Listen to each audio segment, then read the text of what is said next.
All right, we made it. We are here. Yeah, exactly. We are here after a long journey of little technical difficulties. It's been a little long couple months in the planning since COVID hit, and we've been away since different universities, different countries, you name it. But we made it. We're finally sitting down to do the first episode of the KO MMA show, where we're gonna break down the fights that happened this past weekend, fights that are coming up, and pretty much everything in between. But I'll hand it off to my boy Benny here. How do we get here?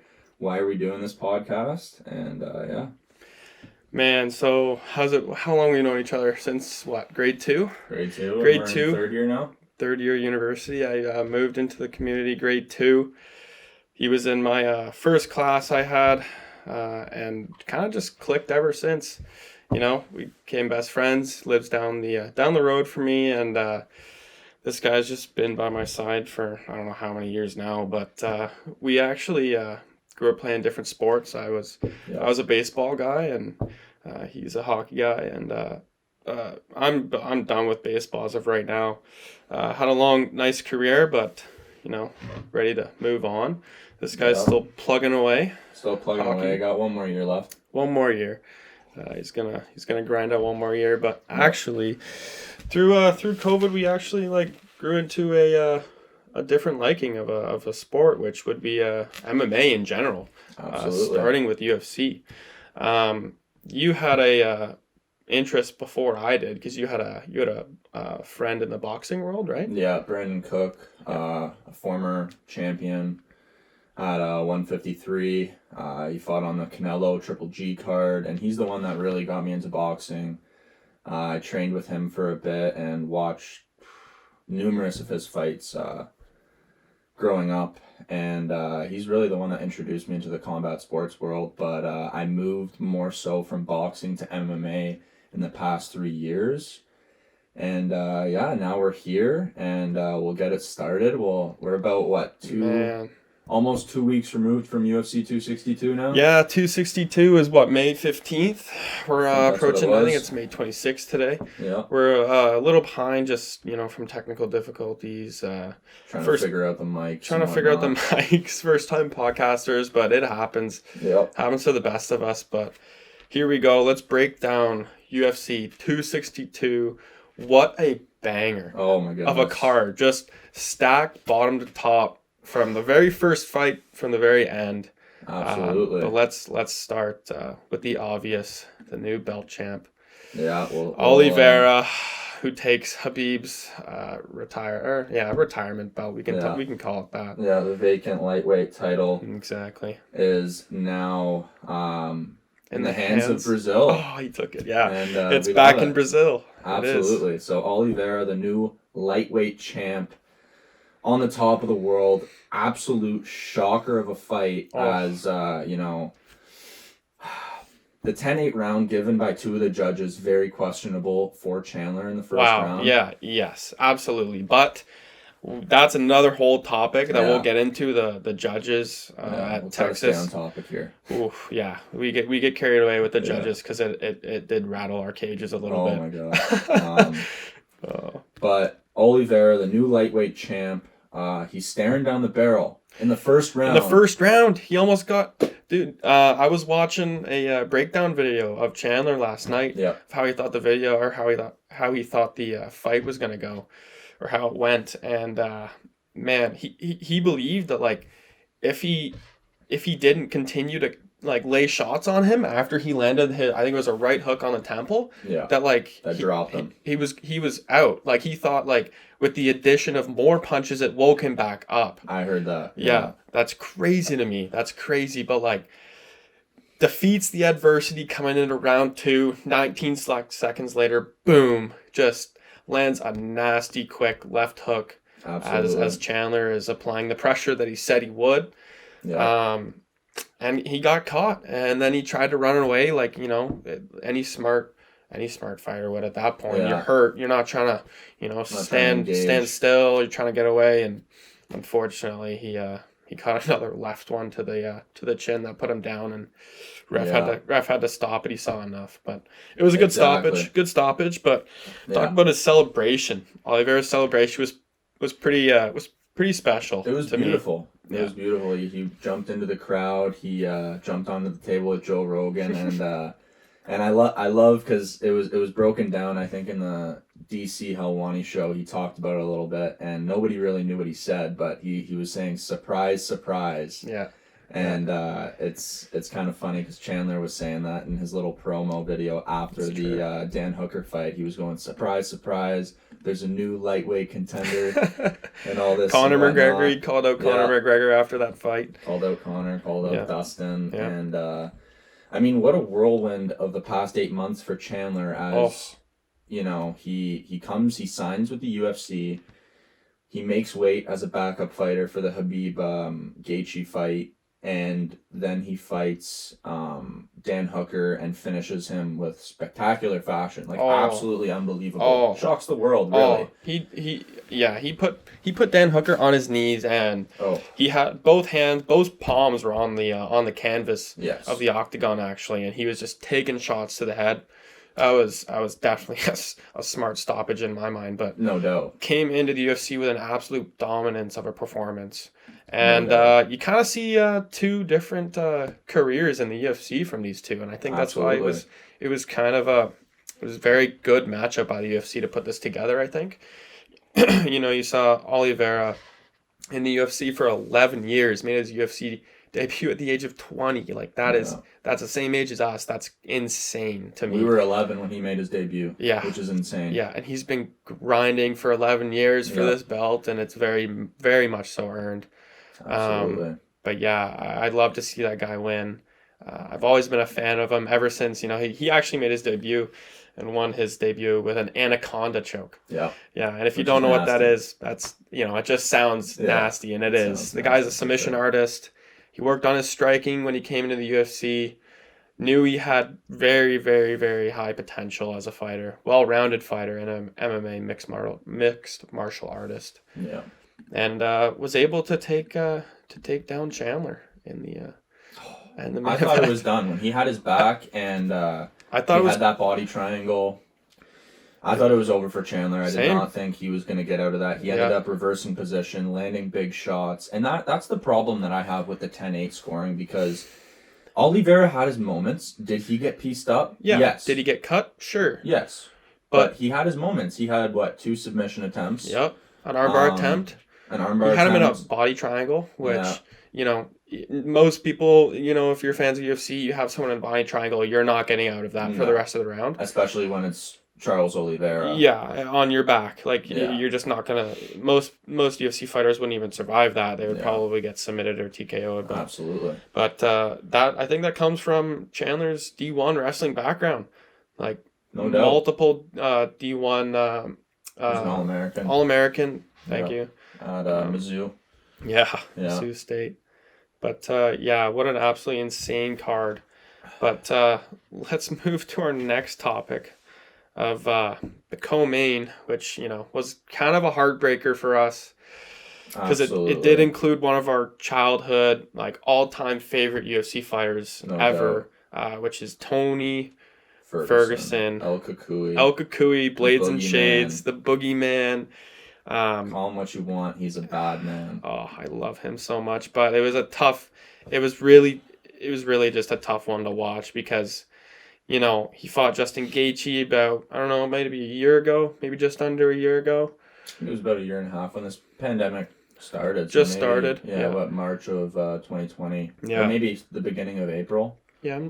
Earlier. Like it's definitely been more than a year. Mm-hmm. Yeah, but took an absolute beating from Gaethje. Gaethje probably had the performance of his life that night. No doubt. No doubt in my mind that he did. But and then goes on to face, you know, Charles Oliveira, who is now the owner of the belt, of the champion and the owner of the division, and then he went on to face Beneil Dariush, who is also a rising star in the division. Yeah. Defeating Tony, put him at a 7-win streak. 7-fight win streak. And the question is the storyline the downfall of Tony's career, or is it the rise of a new contender in Beneil Dariush?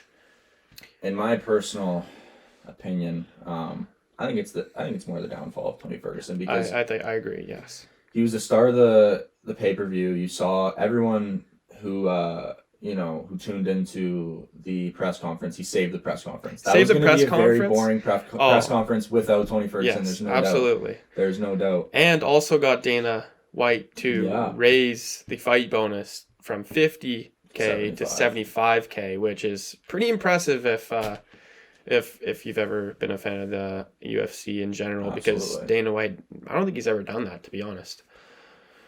Or if it has happened, it's happened once or twice, maybe 3 times. But yeah, he actually made a very funny comment towards Dana White that was the kicker to put it at 75. Privilege. Dana White privilege. Deadly. He was calling out Chandler.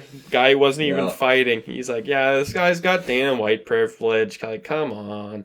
Yeah. And then he asked Dana to raise the fight bonus to 75, and he did it. Dana had no issues. That was pretty awesome. That was pretty awesome. Like that. Yeah, as a fan, it was nice to see, for sure. Definitely. And but this is almost reminiscent. There's 3 fighters that have fought Justin Gaethje have not gone on to win another fight. Oh wait, before you say this, just so you guys are aware, Tony Ferguson was on an absolute tear before he fought Justin Gaethje. 12 fight win streak, which is insane.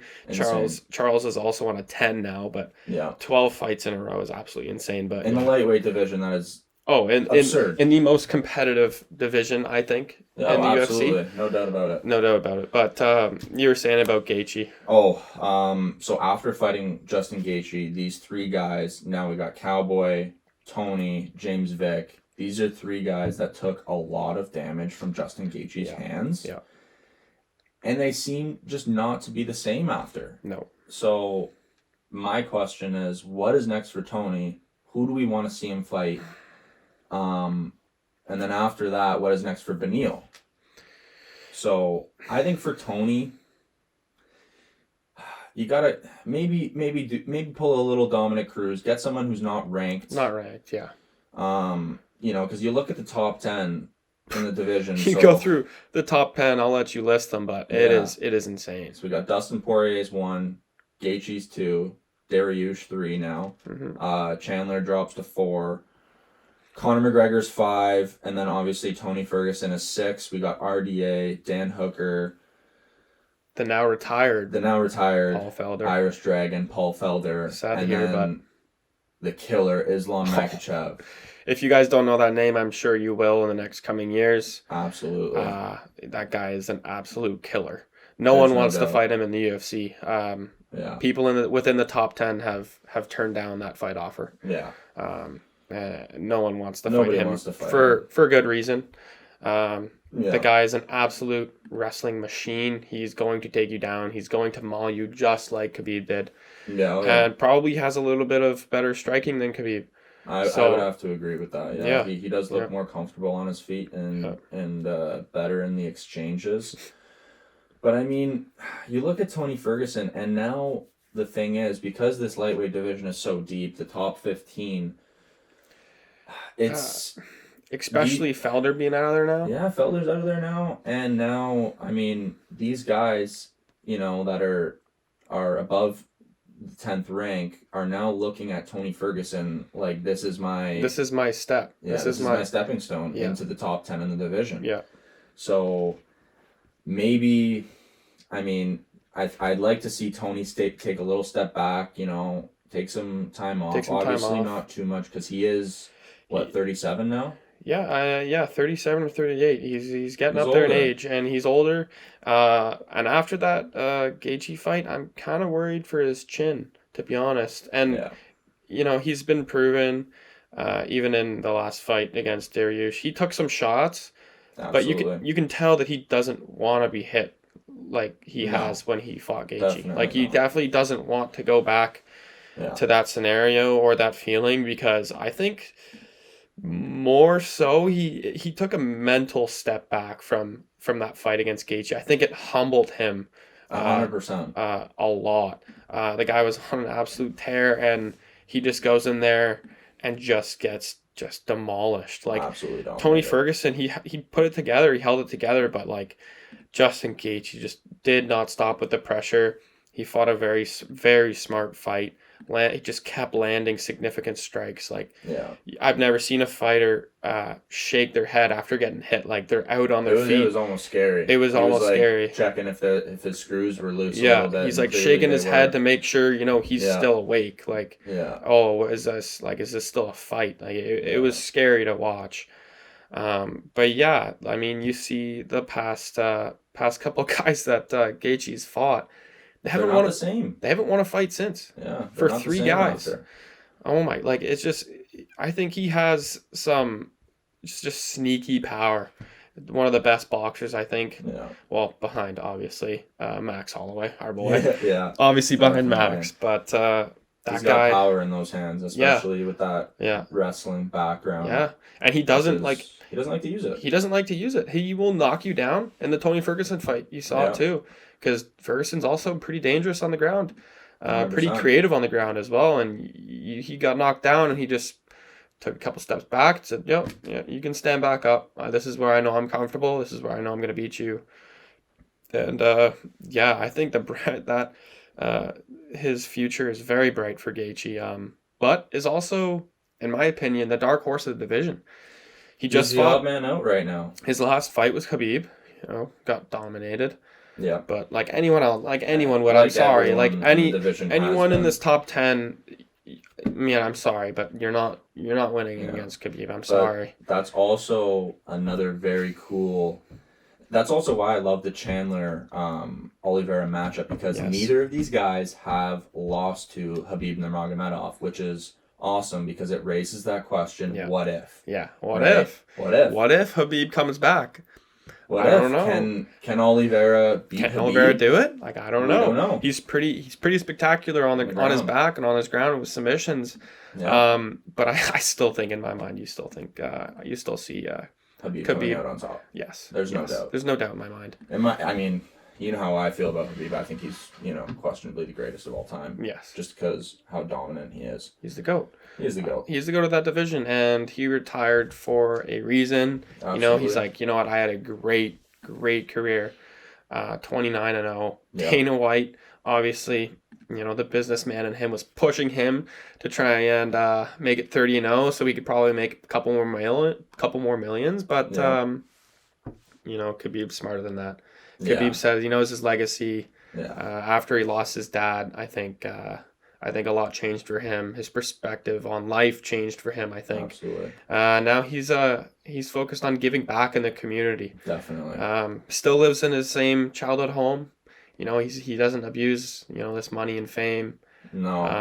at he's all. Quite the opposite. Yeah, he's very actually humble. opened a gym up an MMA gym Yeah. where he's from, and he's just going to be a coach from now on. And you actually see that in Islam Makhachev. Yeah, He he's coaches coaching Islam Makhachev. yeah. So And they both were there at AKA. Yep. Which is just probably one of the best gyms right now. But yes. what is next for Beneil Dariush? That is the question, because he did say he's having a baby. It's a very good question. His wife's waiting for that Tesla. He actually called out Elon Musk after his Yeah, last win that and was said, cool. like, he's been waiting months. My wife's gonna have a kid, and I need a car. Yeah. And Elon actually made it happen. It was pretty funny actually. Yeah, that was pretty cool. Yeah, to see that back on Twitter. It was like 2 or 3 days after the fight. Absolutely. Elon Musk just delivered him a Tesla right to his front door. Yeah. That's pretty funny. Well, his is on back order, but anyway, what do you see? What's next for Dariush? So the question is, how fast? So we know Michael Chandler's out for the next 6 months because he got KO'd. KO'd. Almost very Yeah. close. Very close. Yeah, so he's got to take 6 months off. Yeah. Beneil obviously having a kid. I don't know how fast he wants to come back. I haven't really heard much on that. Justin Gaethje has not fought in a while. His last fight was Khabib. and he retired after that fight. So and that's been a long time for me. Like when I look back and think like when he retired, that's been a while. It's been a while. So Gaethje's kind of been out of it for a little bit. Absolutely. And I would love to see him get the loser of Dustin and Conor 3. Because I think it's set in stone that the winner of that fight gets Oliveira. Yeah. And that brings us on to our next topic, of actually what these fight odds. The fight odds were actually released for Conor versus Oliveira and Dustin versus Oliveira. Yeah. And it's shocking. It's pretty shocking, to say the least. Yes. Yes, absolutely. Conor is a -165 favorite against Oliveira right now. That boggles my mind. I would be putting money on Oliveira. I can tell you right now. That boggles my mind. It does boggle my mind. Considering how long Oliveira has been in the UFC and what he just proved and like the adversity he went through in the first round, he's basically proved to everyone that, he deserved that belt, and he's definitely a well-rounded mixed martial artist to deserve that belt. With notable wins over now Tony, Kevin Lee, Chandler. Yes. Just those big are names. just his last 3. Top and names, that goes back 10 for just dominating performances.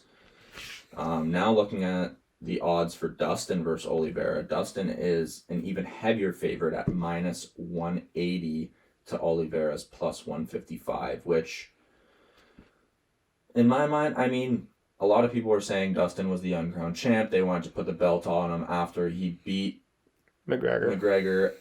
I didn't exactly agree with that. I wanted to see, a vacant title fight. Like I don't know how you can just put a belt on someone. Not in that division.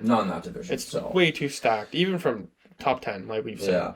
You can't just throw a belt around someone and just, say, here, defend it, or here, you've earned it. It just, in my mind, that doesn't slide in my it doesn't slide in my books at all. No. But kind of circling back to Charles a little bit, Brazil's back on top. 3 champs now: Nunes, Figueiredo, and Charles. Yeah, and if you guys haven't seen the videos of him taking the belt back to his hometown, it's so cool.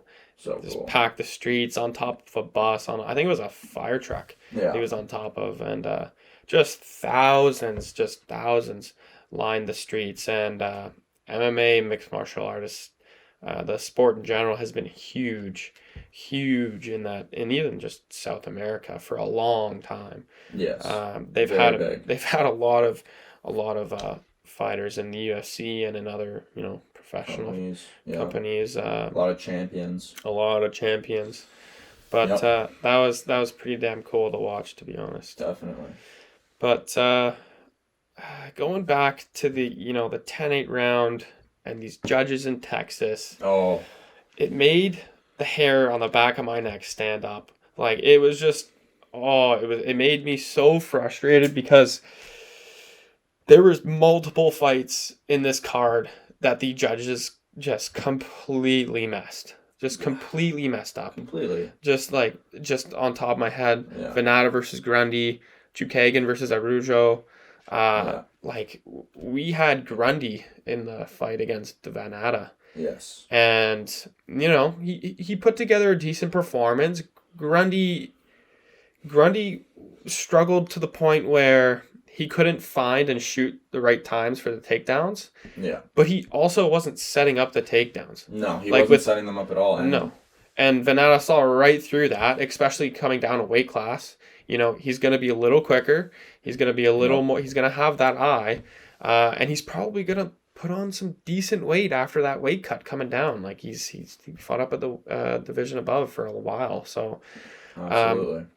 Grundy, I think, struggled in that fight, but one judge had it 30-27 Grundy, which is bizarre. Which is absolutely insane because it was 50-50 whether he won the first round.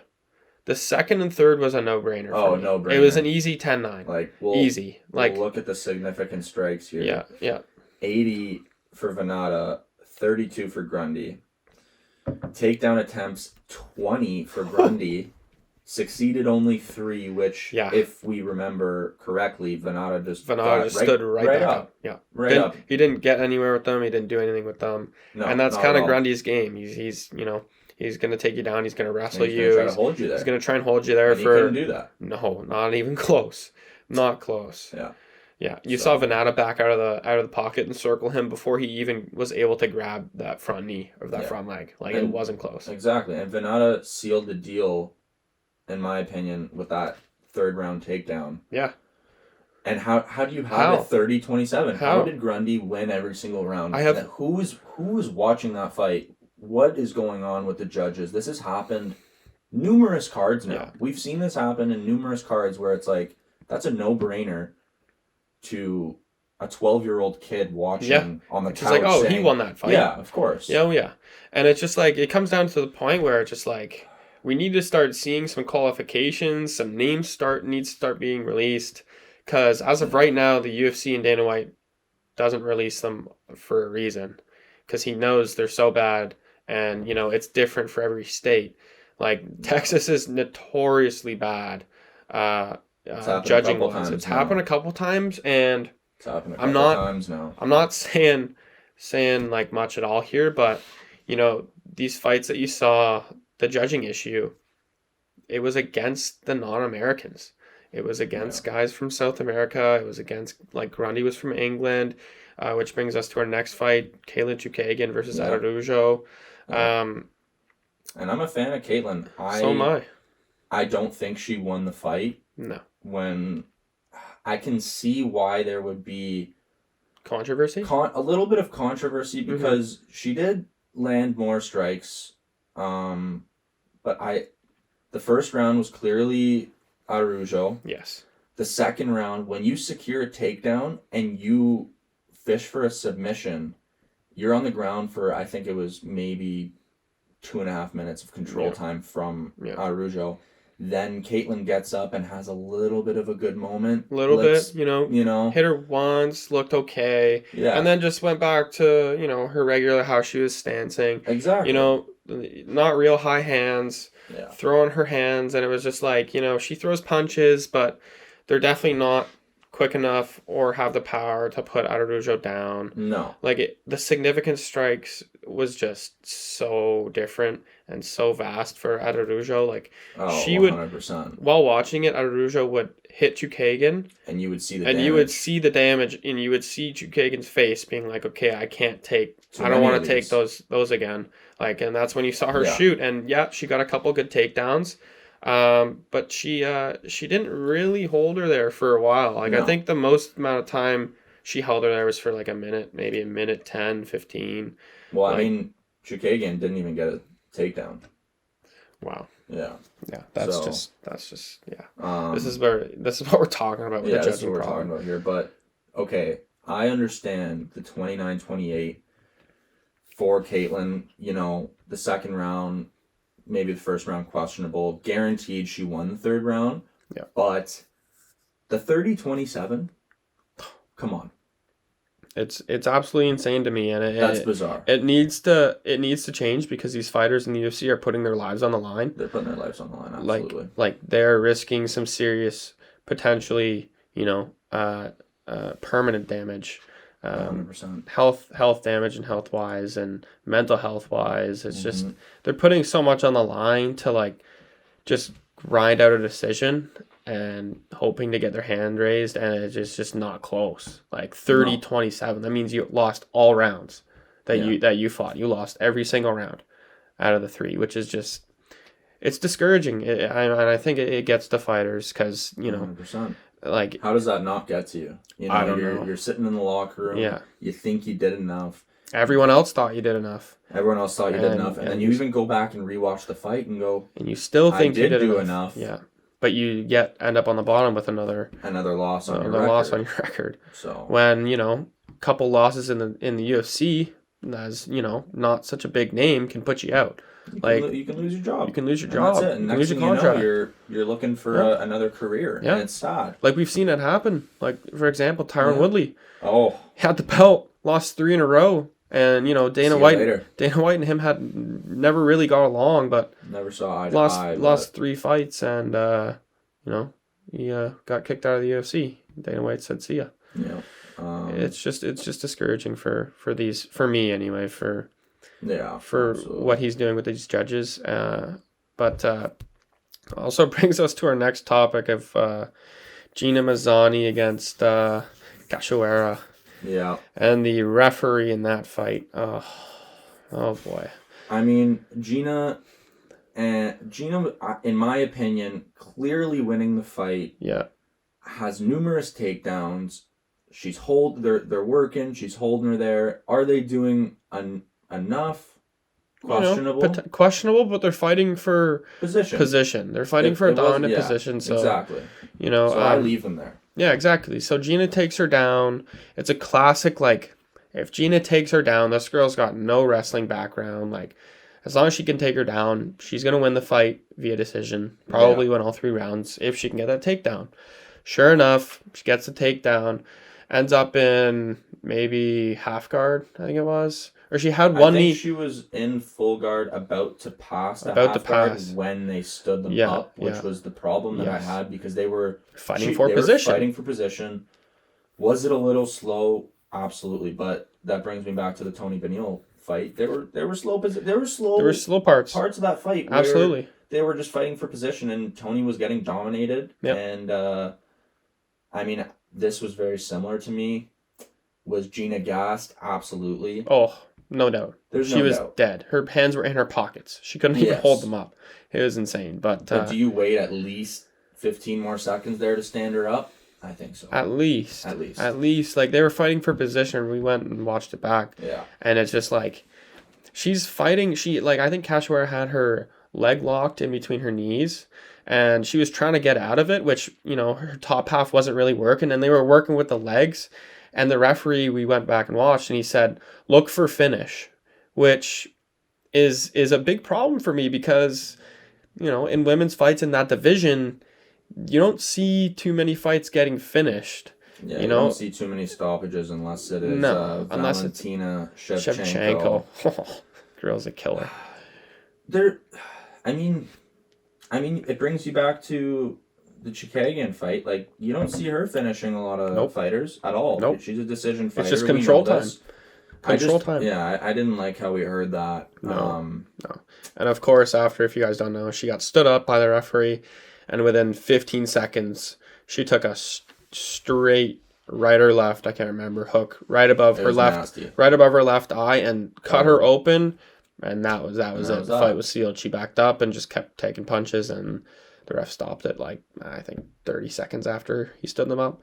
Something like that. 30 to a minute. I think there might have been a minute and 15 seconds left. Yeah. Something like that when they stood him up. And it's just so discouraging to me again, because it's just like, you're not letting them, like, Gina, that's what she trained for. Like, she worked on her wrestling to go out there and beat a striker. Like, you're not gonna, like, you're gonna work on your striking a little bit, but if you already know you have an advantage on the ground, you're gonna work on your ground game, and you're gonna take her there. Absolutely. And for a referee to just stand you up, it's just, I don't know, it was just, not great to see. No, not what we wanted to see. But that brings us to the next fight. Shane Burgos, Edson Barboza, and what a fight! Hey, you called it. You said this was going to be the fight of the night. Yep. Absolutely. I said, there's a couple other ones that might take it. No. This was absolutely the best fight of this card. No doubt. Hands down. Yeah. And a very, very, very scary ending. Yeah, very scary finish. Not something I like to see. No. Where Barboza lands a nice shot, and Burgos' legs go a little bit. He recovers them. Gets his hands back up, and then you kind of see the lights go off. Yep. He takes one step back, and then you see him take 2, 3, 4, 5, and then his back hits the fence. His back hits the fence, and he's out. His eyes roll back. Like, he didn't get touched after that shot. 6 seconds after the shot. 6 seconds. When it was normal. To go out. It was like war, and that shot by Barboza was an insane shot, and we were like, wow, he took that. But he was like, okay, I took that.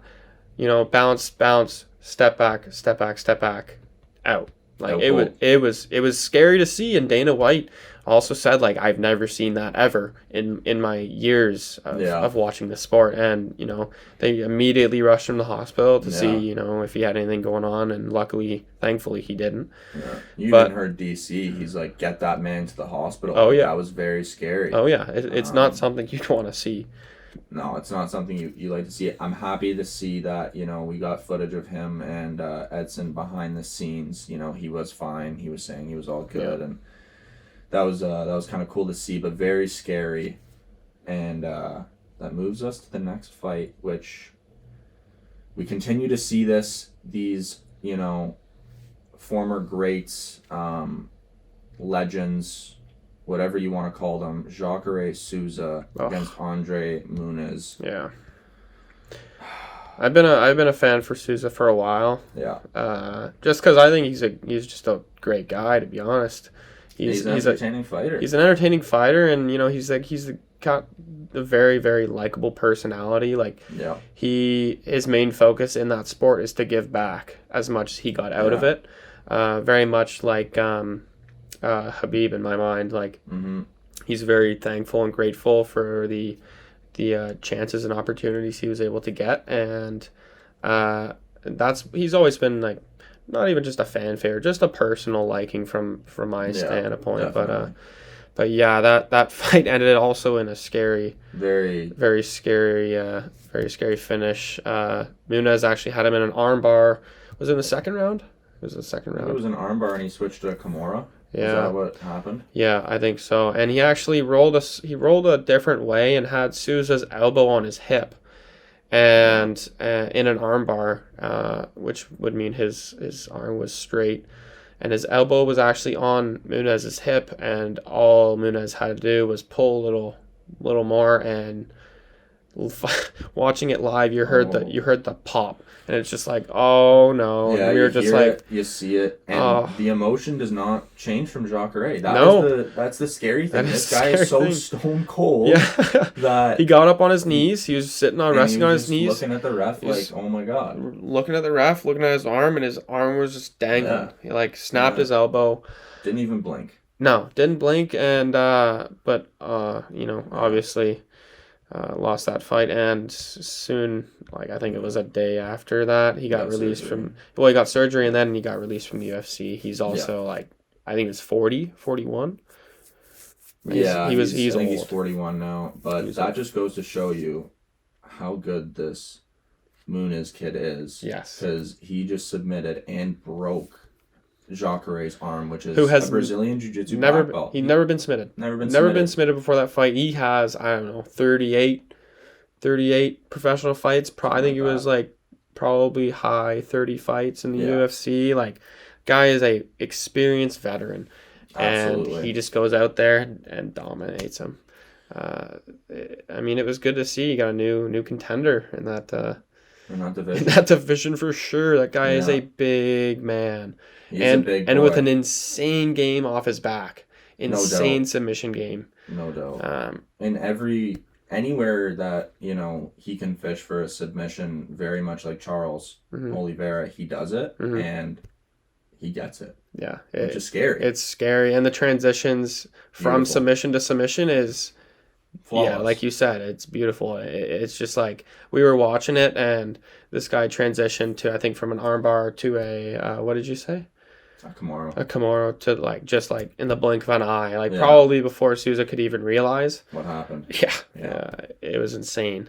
Absolutely insane. Absolutely bizarre. But we actually had, I think it was 8 out of 12 fights underdogs hit. 8 out of 12 fights underdogs come out on top, which is, tough night to be a better. Wow, yeah, I think a lot of people lost a lot of money that night. Absolutely. And I think most people had it on Chandler too in the main event.